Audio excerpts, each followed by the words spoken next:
हरे कृष्णा दोस्तों, कृष्ण संगनी चैनल में आप सभी का स्वागत है।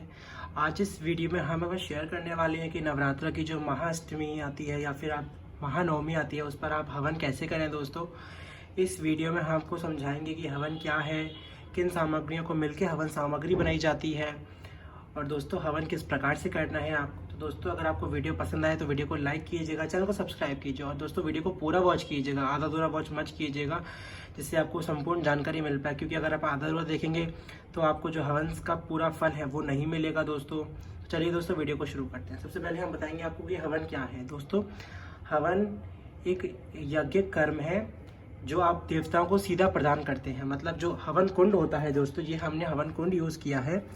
ये देश आप मान सकते हैं इसको देवताओं का मुख है। ये इसमें आप जब हवन डालते हैं तो ये आप उनको सीधा उनके मुंह में आप हव्य प्रदान करते हैं। दोस्तों, ये देवताओं को सीधी आहुति या सीधा भोग कहते हैं, वो होता है। तो अब हम आपको बताएंगे कि जो हवन सामग्री है या फिर हवन करते समय हमें किन किन चीज़ों की ज़रूरत पड़ेगी। दोस्तों, सबसे पहले तो देखिए हमने एक लिया है तांबे का जो है हवन कुंड। आप हमेशा तांबे का ही यूज़ करें, स्टील या लोहे का यूज़ ना करें, ये अशुभ होता है। दोस्तों, ये हमने लिया है घी डालने के लिए सुरवा। देखिए दोस्तों, इस डालने के लिए घी। उसके बाद हमने ली है दोस्तों पूजा की थाली। जो भी आप डेली पूजा करते हैं माता की, उसी थाली को आप यूज़ करेंगे। उसमें रोली चावल हल्दी सब कुछ होता है दोस्तों, ये अग्नि देवता की पूजा के लिए। उसके बाद लिए हमने एक थाली बनाई है दोस्तों, आप देख सकते हैं, जिसमें हमने रखा है घी आहुति देने के लिए, केला विशिष्ट आहुतियों के लिए, ये है शहद आहुति के लिए, ये केला दोस्तों, ये है पान का पत्ता पूर्ण आहुति के लिए, घी का दीपक कर्म साक्षी देव की तरह, और ये है स्नान आदि के लिए और आचमन के लिए पानी। उसके बाद हमने ली है दोस्तों, ये देख सकते हैं आप, ये है नवग्रह हवन लकड़ी। ये हमें लगेगी नवरात्रों की पूजा में हवन के समय, और ये है हवन की लकड़ी दोस्तों, जो आप यूज़ करेंगे हवन करने के लिए।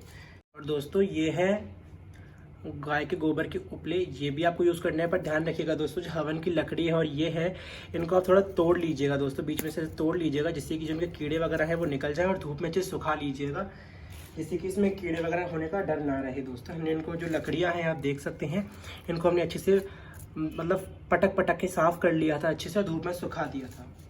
उसके बाद दोस्तों हमें चाहिए ये हवन सामग्री, आपको दिखा देते हैं। ये हवन सामग्री, इसमें लिया है तिल चावल जौ, ये है गुड़ पंचमेवा, ये है दोस्तों गायत्री हवन सामग्री, ये औषधियों के रूप में आती है, और ये है दोस्तों पिसी हुई चीनी। क्योंकि जो साजी चीनी होती है वो कभी कभी धुआं कर देती है हवन में, और धुएं में हवा डालना दोस्तों शुभ नहीं होता है, इसीलिए हम पिसी हुई चीनी ही यूज़ करेंगे। दोस्तों, ये है थाली विशिष्ट सामग्रियों की, जिसमें कि हमने लिया है कमलगट्टा, ये कच्चा दूध, ये है दही, ये है खील जो दिवाली के समय आती है, और ये है किशमिश, ये है दोस्तों कपूर, ये है खसखस गुड़, और ये है लोबन गुगल। तो चलिए दोस्तों, अब आपको बताते हैं कि आपको हवन किस तरह करना है और किस प्रकार तैयार करना है। दोस्तों, सबसे पहले आप एक हवन कुंड लीजिएगा, जगह को पवित्र कर लीजिएगा, नीचे अच्छी वेदी बना लीजिएगा, रंगोली बना सकते हैं दोस्तों आप नीचे। उसके ऊपर हम आपको दिखाने के लिए कपड़ा लगाया है, पर आप कपड़े पर मत, आप कोई प्लेन ज़मीन पर हवन कुंड रख लीजिएगा, उसको बढ़िया ऐसे हल्दी वगैरह सजा लीजिएगा दोस्तों, हल्दी रोली गुलाल आदि सजा लीजिएगा दोस्तों इस तरह इस हवन कुंड को। उसके बाद दोस्तों इसमें लकड़ी लगाइएगा और गोबर के उपले लगाइएगा। उसके बाद बीच में कपूर या फिर बाती रख के आप हवन शुरू करिएगा। दोस्तों, अब हम आपको बताते हैं कि हवन सामग्री आपको बनानी किस प्रकार है। दोस्तों, अब हम आपको बताते हैं कि आपको हवन सामग्री किस प्रकार बनानी है। तो सबसे पहले लेनी है आपको एक थाली, इसमें आपको लेना है दोस्तों, जो हवन होता है उसमें हमेशा ध्यान रखिएगा कि जो प्रपोर्शन होता है वो फिक्स रहता है, कि जैसे कि हमने लिया 1 कटोरी तिल, तो जो कि होगा इसका आधा, अब जितना हमने तिल लिया है उसी का आधा हमें चावल लेना है, और दोस्तों जितना हमने चावल लिया है उसी का आधा हमें जौ लेना है। ध्यान रखिएगा दोस्तों, जौ को ज़्यादा मत डालिएगा, क्योंकि जौ अधिक होने से हवन में दरिद्रता आती है, इसीलिए आप जौ को कम ही डालिएगा थोड़ा। उसके बाद इसमें डालेंगे हम, ये चीनी है दोस्तों पिसी हुई चीनी, ये भी हमें थोड़ी सी यूज़ करिए, ये हम चावल के बराबर यूज़ करेंगे। इसमें दोस्तों हमने कुछ बताशे भी यूज़ किए हैं, देखिए दोस्तों ये बताशे भी डाले हैं, अच्छा होता है डालना। और अब हम डाल रहे हैं इसमें गुड़, ये ऑप्शनल है दोस्तों, ये आपके ऊपर है, पर गुड़ डालने से जो हवन होता है बहुत ही फलदायक होता है दोस्तों, इसलिए डालना चाहिए। और हवा जो गुड़ होता है वो एकदम प्योर होता है दोस्तों, इसलिए आप चाहें तो पूरा गुड़ यूज़ कर सकते हैं, इसमें कोई समस्या नहीं है। उसके बाद डालेंगे हम इसमें जो औषधियाँ हैं दोस्तों वो डालेंगे। देखिए दोस्तों इसमें लाल चंदन, जटामासी, कूट सब कुछ होता है इसमें। उसके बाद हम डालेंगे इसमें पंचमेवा। देखिए इसमें पंचमेवा हमने लिया है मखाना, काजू, किशमिश, नारियल और छुआरा, ये हमने पंचमेवा में लिया है दोस्तों। तो इन सब से बन जाता है हमारा ये हवन सामग्री। इसके बाद डालेंगे दोस्तों इसमें हम घी हम काफ़ी सारा डालेंगे इसमें, जिससे कि अच्छे से मिक्स हो जाए। और दोस्तों इन सबको मिक्स कर लेंगे दोस्तों, इन सबको हाथ से ही मिक्स करिए, क्योंकि जो बारीक बारीक चीज़ें होती हैं वो अच्छे से मिक्स हो जाती हैं। दोस्तों ये हवन सामग्री हमारी बन चुकी है, आप देख सकते हैं कितने अच्छे से इसमें घी अच्छे से लग गया है हर एक चीज़ पर।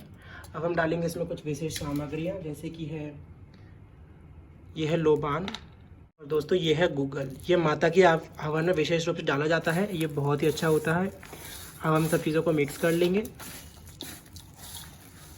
दोस्तों। ये तैयार हो चुकी है हमारी हवन सामग्री, जो कि एकदम बढ़िया बनी और एकदम अच्छी दोस्तों, प्योर है ये, इसमें सुगंध भी है अच्छी खासी। तो ये देखिए हमारी ये जो हवन सामग्री है वो बन चुकी है। अब हम आपको बताएंगे कि आपको हवन किन मंत्रों द्वारा करना है, तो चलिए हम बताते हैं आपको।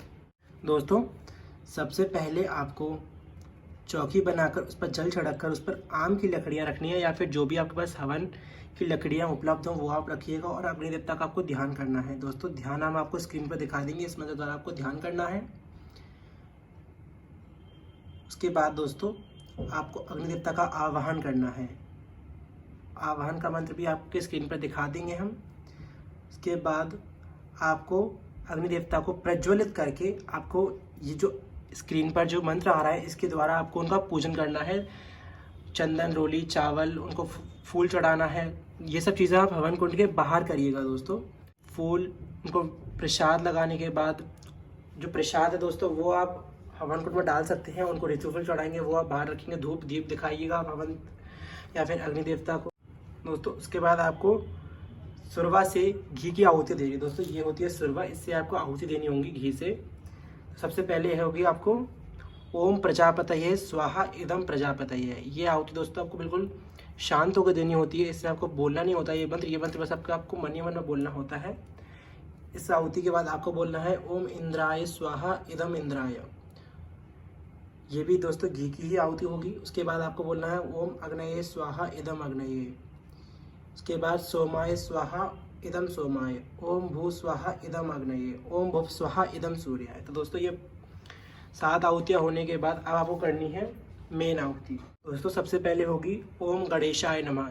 दोस्तों गणेश जी की मंत्र की आपको कम से कम 7 आहुतियाँ देनी है हवन सामग्री से। उसके बाद गौरी मैया की देनी है, वरुण देवता की देनी है दोस्तों। नवग्रह की आहुति है, जो 9 बीज मंत्र होते हैं उनको आपको इस तरह से देनी है, ये चीज़ यूज़ करनी है। हम आपको दिखा देते हैं अभी दोस्तों से। देखिए ये सब आहुतियाँ हैं, ये सब मतलब संविदा हैं, इस पर सब कुछ लिखा होता है। जैसे कि ये है कुश, ये होती है ये सब लकड़ियाँ दोस्तों, इन पर लिखा होता है ये सब 9 ग्रह की लकड़ियाँ हैं, ये आपको आहुति देनी है 9 ग्रह के लिए। उसके बाद दोस्तों आपको देना है कुल देवता के नाम की आहुति। उसके बाद देनी है स्थान देवता, उसके बाद देनी है ग्राम देवता, उसके बाद देनी है आपको ब्रह्मा जी के नाम की आहुति, विष्णु भगवान के, शिव जी के नाम की आहुति। उसका देनी है आपको महालक्ष्मी के नाम की आहुति, महाकाली के नाम की, महासरस्वती के नाम की दोस्तों। उसके बाद देनी है आपको भैरव बाबा की, और उसके बाद हनुमान जी की आहुति देने के बाद अब आप करेंगे अपना मेन हवन। जैसे कि दोस्तों जितना भी आपने जप किया उसका दशांश भाग आपको हवन करना होता है दोस्तों। जैसे कि अगर आपने 1000 मंत्रों का जाप किया है तो आपको 100 मंत्रों की आहुति देनी होंगी दोस्तों। इसी कैलकुलेशन के हिसाब से आप अपना कैलकुलेट कर सकते हैं कि आपने जितना जप किया है उसी के हिसाब से आपको आहुति देनी है। अगर दोस्तों आपने जप नहीं किया है तो फिर आप कितनी भी क्षमता अनुसार आहुति दे सकते हैं, जैसे कि 11, 21, 51, 108, 501 या फिर 1100, जितनी भी आहुति आपकी इच्छा वो आप दे सकते हैं दोस्तों। ये सब आहुति आपको देनी है दोस्तों साकल्य से, जो कि हमने आपको तैयार करना बताया था उसी के साथ से आपको देनी है ये आहुति। और दोस्तों जो हवन की जो मुद्रा होती है वो इस प्रकार होती है, आपको बता देते हैं। जैसे कि दोस्तों ये सामग्री है तो आपको इस प्रकार हवन का लेना होता है दोस्तों, इस प्रकार आप लीजिएगा और इस तरह आप हवन में प्रदान करिएगा। इतनी ही सामग्री हमें लेनी होती है। ध्यान रहेगी इस उंगली का और इस उंगली का हवन में प्रयोग ना हो, कम से कम आप यूज़ करें। तो इन दोनों को आप इस तरह से कुछ आप सबसे सबसे पहले आपको देनी है शहद की आहुति। मतलब आप थोड़ा सा शहद लेंगे और थोड़ा सा घी में मिलाएंगे। थोड़ी सी छोटी कटोरी रख लीजिए दोस्तों, स्टील की रखिएगा हमेशा, क्योंकि जो शहद है वो कांसे के पात्र में नहीं रखा जाता है। तो आप शहद को थोड़ी इस कटोरी में रखिएगा, 1 चम्मच शहद लीजिएगा, उसमें थोड़ा सा घी मिलाइएगा, फिर उससे आहुति दीजिएगा। दोस्तों जितने भी हम आहुति अभी आपको बता रहे हैं सबके मंत्र ओम ऐं ह्रीं क्लीं चामुंडाय विच्चाय नमः स्वाहा, यही मंत्र होगा, इसी से आपको आहुति देनी है। तो हवन में अगर आप शहद डालते हैं तो आपके उपद्रव नष्ट हो जाएंगे, मतलब जितनी भी डर वगैरह रहता है वो सब खत्म हो जाएगा, विद्युत वगैरह का। इसके बाद है दोस्तों गूगल की आहुति। ये जैसे कि आप ये सब चीज़ें 5-5 आहुति चलेंगी, जैसे कि 5 आहुति शहद की है, 5 आहुति गूगल की। अब गूगल आपको इसी प्रकार लेना है और इसी प्रकार हवन में डालना है। तो गूगल की आहुति जो होता है दोस्तों, नेगेटिव सोच होती है, जो आजकल नेगेटिव सोच हमें आ गई है, जैसे कि स्ट्रेस वगैरह से हो जाता है, तो वो गूगल की आहुति से दोस्तों कम हो जाता है उसका इफेक्ट। उसके बाद देनी है आपको किशमिश की आहुति। दोस्तों ये है किशमिश, आपको एक एक किशमिश करके हवन में डालनी है। जैसे कि एक किशमिश आपने ली, तो दोस्तों इसका जो फल है वो है, उसको आपको आलस नहीं आएगा और आपको इष्ट के दर्शन होंगे। दोस्तों हवन में आपको एक खीर भी बनानी है। अभी हमने खीर नहीं बनाई है दोस्तों, पर आपको खीर बनानी है। खीर दोस्तों 2 तरह की बनती है, एक तो पतली खीर और एक गाढ़ी खीर। पतली खीर से दोस्तों अगर आप हवन करते हैं तो आपको संपत्ति या समृद्धि आती है आपके पास, और अगर आप गाढ़ी खीर से वो करते हैं हवन तो आपके वंश में वृद्धि होती है। और दोस्तों ये है दही। अब ध्यान रखिएगा दोस्तों, दही जो है वो हमने बहुत कम लिया है, क्योंकि अगर आप भर चम्मच दही डाल देंगे हवन में तो जो है हवन बुझ जाएगा और उसमें धुआं हो जाएगी। और हम जैसे कि हमने आपको बताया कि धुएं में हवन करना शुभ नहीं होता है, इसलिए आप बहुत कम दही लेकर आपको 5 आहुति देनी है। दही की आहुति से दोस्तों रोगों की शांति होती है और आपको आरोग्यता प्रदान होती है। तो आपको ये 5 चम्मच दही लेना है, छोटी छोटी चम्मच, वो आप डालिएगा। उसके बाद दोस्तों ये है खील, जो दिवाली के समय आती है खील। इससे आपको दोस्तों अगर किसी ने आपकी प्रॉपर्टी पर कब्जा कर रखा है या आपको धन की ज़रूरत है तो आप खील की आहुति ज़रूर करिए। उसके बाद है दोस्तों ये कमलगट्टे। ये हमने 5 कमलगट्टे लिए हैं, इनका भी सेम मंत्र है। ये भी आपको घी में डुबो के आहुति में डालना है। तो दोस्तों इसके बाद है दूध अगर आप हवन में डालते हैं बहुत कम चम्मच, तो इससे भी वंश की वृद्धि होती है। उसके बाद है दोस्तों घी डालते हैं तो आपके धन समृद्धि में वृद्धि होती है। इसके बाद दोस्तों आपको लेने हैं केले। ये जो केला है उसको छील के आपको छोटे छोटे 5 पीस कर लेने हैं, उनको घी में मिलाकर आपको आहुति देनी है, जिससे कि जो लोगों में दूरियां आई होती हैं दोस्तों वो है जो दूर हो जाता है। और दोस्तों ये है खसखस। अब आपको खसखस की भी 5 आहुतियाँ देनी है। इससे का प्रभाव ये होता है कि किसी ने आप पर जादू टोना किया होता है तो उसका जो प्रभाव है वो नहीं होता है और आपके घर में आगे से कोई जादू टोना नहीं कर पाएगा। दोस्तों ये भी बहुत अच्छी चीज़ है। उसके बाद दोस्तों जो आप हवन में तिल मिलाते हैं उसका प्रभाव है कि आपके कार्य में सिद्धि हो जाती है, और अगर आप कोई विशेष संकल्प से आप हवन कर रहे हैं या जो भी आप काम कर रहे हैं वो आपका सिद्ध हो जाता है, और जो इससे पूर्वज है वो भी तृप्त होते हैं। और दोस्तों सबसे इम्पॉर्टेंट चीज़ जो है इसमें कपूर है। अगर आप कपूर से आहुति देते हैं तो इससे वाक सिद्धि हो जाती है, मतलब जो भी आप बोलते हैं वो सिद्ध हो जाता है। या अगर कोई तोतला है तो वो भी मतलब सही बोलने, स्पष्ट बोलने लगता है, उच्चारण सही करने लगता है। और दोस्तों जो गुड़ है इससे दोस्तों मनोरथा की सिद्धि होती है, मतलब जो भी आपकी मनोकामना है वो सिद्ध हो जाती है और पूरी हो जाती है। इसीलिए दोस्तों हमने जो हवन सामग्री है उस पर भी हमने गुड़ यूज़ किया है, क्योंकि गुड़ पवित्र होता है और बहुत श्रेष्ठ फलदायक भी होता है। अब दोस्तों बात आती है बेलगिरी के गुदे की। दोस्तों हमारे पास वो नहीं है, पर अगर आप बेलगिरी का गुदा यूज़ करते हैं हवन में तो उससे आपके पास विद्या और संपदा चल के आती है। दोस्तों ये कोई जादू टोना या तांत्रिक कोई विद्या नहीं है दोस्तों, ये बहुत ही सात्विक पूजा है। ये सभी चीज़ सात्विक हैं, और एक अगर आप इनको हवन में डालते हैं तो ये आप देखिए दोस्तों आप में कितना बदलाव आएगा दोस्तों, और कितना अच्छे से आपकी ज़िंदगी चलेगी दोस्तों। ये सब चीज़ों की जानकारी जो है वो दोस्तों कालिका पुराण में लिखी है, आप वहाँ जाके सब पढ़ सकते हैं। ये संपूर्ण विवरण जानकारियों को उसमें दिया गया। विशिष्ट सामग्रियों के बाद अब आपको हवन जो है वो एंड में पहुंच चुका है। अब आपको जितनी भी सामग्री बची है उसको आपको पान के पत्ते पर रख लेना है। दोस्तों ध्यान रखिएगा जो पान के पत्ते के ऊपर से ऐसे तोड़ लिया जाए, क्योंकि जो देवताओं को होता है वो बिल्कुल सही पान नहीं चढ़ाया जाता दोस्तों। तो इस तरह आप तोड़ लीजिएगा पान के पत्ते को और एकदम धो के पवित्र कर लीजिएगा पान के पत्ते को। उसके बाद सामग्री इस पर रख के आपको लेनी है एक सुपारी, क्योंकि दोस्तों ये पूर्ण आहुति होती है। उसके बाद बांध लेना है आपको इस पर कलावा।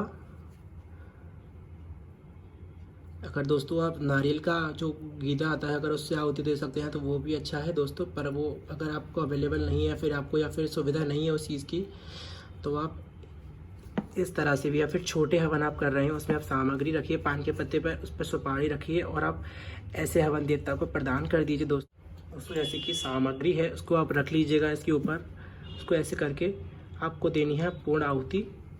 पूर्ण आहुति देने के बाद आपको रख देना है हवन के ऊपर। उसके बाद दोस्तों जैसे जितनी भी बची सामग्री है, थोड़ी थोड़ी सामग्री सब लोग घर के होंगे जो लेंगे, उसको दोस्तों ऐसे गिराइएगा इस तरह से, मतलब ये चीज़ होगी वो अपनी तरफ दिखना चाहिए कि अपन क्या डाल रहे हैं नीचे। तो उस तरह से आप हवन सामग्री डालिएगा। और दोस्तों उसके बाद डालनी है आपको वसुधारा। वसुधारा होती है जो हवन में बचा हुआ घी होता है उसको आपको डालना होता है इस तरह से, वो भी ऐसे करके डालना होता है आपको दोस्तों। इसी तरह से जो आपका हवन है वो पूरा हो जाएगा। पूर्ण आहुति के बाद आप माता रानी की आरती करिएगा, उनकी प्रदक्षिणा करिएगा दोस्तों। जो हवन है उसकी परिक्रमा लगाई जाती है, उसका जो फल है वो बहुत श्रेष्ठ होता है और उसका फल के अनुसार आपको समस्त सृष्टि की प्रदक्षिणा का फल मिलता है। तो आप हवन कुंड की जो है प्रदक्षिणा करिएगा। उसके बाद आप आरती लीजिएगा और दोस्तों माता रानी से क्षमा प्रार्थना कीजिएगा। और जो क्षमा प्रार्थना दुर्गा सप्तशती में दिया गया है उस द्वारा आप माता रानी से क्षमा प्रार्थना करिएगा। तो दोस्तों इस प्रकार हो जाएगा आपका हवन और हो जाएंगे आपको नवरात्रों की पूजा पूरी। दोस्तों अगर आपको आज हमारी ये वीडियो पसंद आई है दोस्तों तो वीडियो को लाइक कीजिएगा, चैनल को सब्सक्राइब कीजिएगा। हरे कृष्णा दोस्तों, राधे राधे।